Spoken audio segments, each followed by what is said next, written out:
అందరికీ నమస్కారం. ముందుగా ఇక్కడ వచ్చిన వాళ్ళందరికీ మీరంతా కలిసి వచ్చి మెమరాండం ఇచ్చినందుకు, ఫస్ట్ ఆఫ్ ఆల్ ఇక్కడ వచ్చినందుకు నమస్కారం. మీరు ఏదైతే ఇష్యూస్ రేజ్ చేశారో, మనకి ఏదైతే ఇబ్బందులు రేజ్ చేశారో, మనకి as per state election commission guide lines ప్రతిదీ కూడా చూడడం జరుగుతుంది. ఏ గ్రీవెన్స్ ని కూడా మేము ఏది కూడా చూడకుండా, రిజాల్వ్ చేయకుండా కానీ మీకు రెస్పాన్స్ అనేది ఇవ్వకుండా అనేది ఉండదు. సో మీరు ఏదైతే రిక్వెస్ట్ చేశారో, మనకి ఇప్పుడు రెండు విధాలుగా రిక్వెస్ట్ ఉంటాయి. ఒకటి ఏంటంటే, మీరు ఒక వార్డులో పడ్డ మనిషి అక్కడ కాకుండా వేరే వార్డులో ఉండాలి అనేది మనకి మెజారిటీగా కంప్లైంట్స్ వస్తున్నాయి. అట్లాంటి కంప్లైంట్స్ కి ఇప్పుడు కూడా మనకి టైం ఉంది.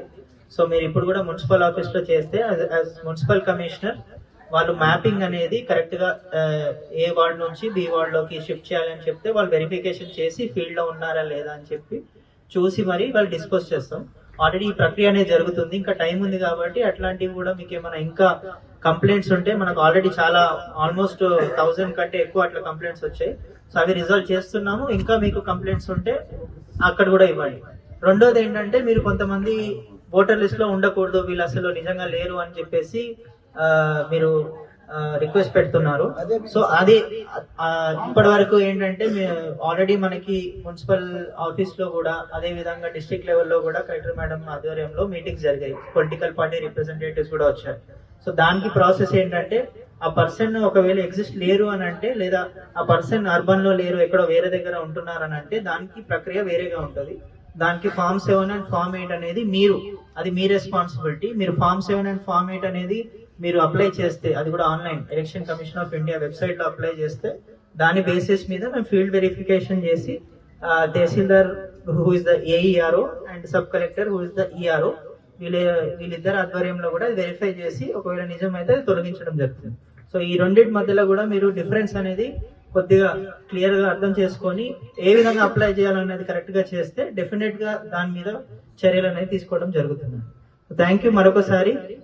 ఇది ఈ డిస్టింక్షన్ అనేది కొద్దిగా అర్థం చేసుకొని, మీరు కరెక్ట్ విధంగా కంప్లైంట్, అబ్జెక్షన్ అని ఇస్తే కంపల్సరీ క్లియర్ చేస్తాం. పట్టణంలో ప్రజా చైతన్య వేదిక ఆధ్వర్యంలో వివిధ కుల సంఘాలు, వివిధ రాజకీయ నాయకులు, అన్ని పక్షాల వారు ఈరోజు సబ్ కలెక్టర్ గారికి మెమో ఇవ్వడం జరిగింది. అదేవిధంగా బైంసాపట్నం ప్రజలు బంద్ కూడా చేయడం జరిగింది. దీని ముఖ్య ఉద్దేశం ఏమిటంటే, బైంసాపట్నంలో ఏదైతే ఈ ఓటర్ లిస్ట్ ఉన్నదో చాలా అవకతవకలకు గురడం జరిగింది.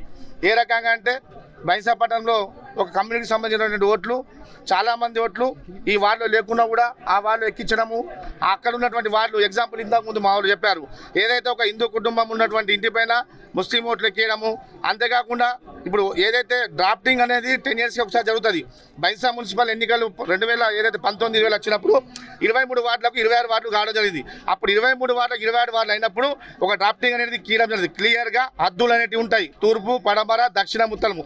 ఆ రకంగా తూర్పు, పడమర, దక్షిణ, ఉత్తరం ఏదైతే హద్దులు ఉన్నాయో, హద్దులలో ఉన్నటువంటి ఇళ్ళ యొక్క సంబంధించిన ఓటర్ లిస్టు మాత్రమే ఆ వార్డులో ఉండాలి. కానీ అలా కాకుండా హద్దులు దాటిపోయి ఈ ఒక ఏదైతే రోడ్డు ఉంటుంది, ఈ రోడ్ సైడ్ ఈ ఇల్లు ఉండాలని చెప్పేసి అంటాము, అలా కాకుండా వేరే దిక్కు నుంచి ఓట్లు తెచ్చగలపాడు.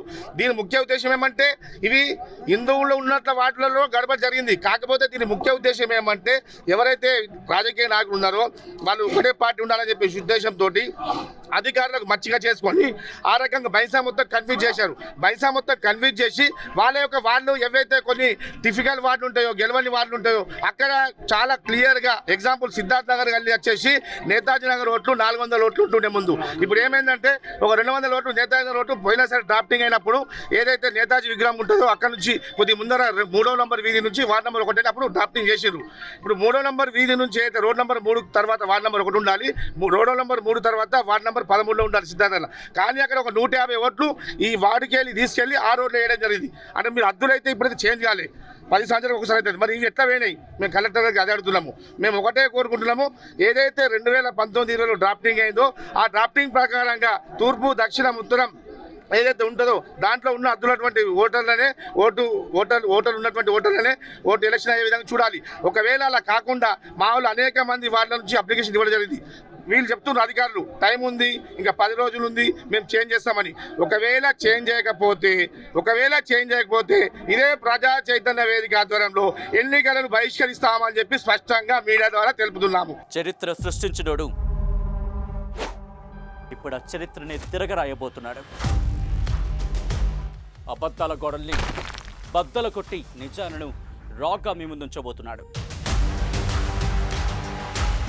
నిజమైన వార్తల కోసం వెంటనే డౌన్లోడ్ చేసుకోండి రా యాప్ని.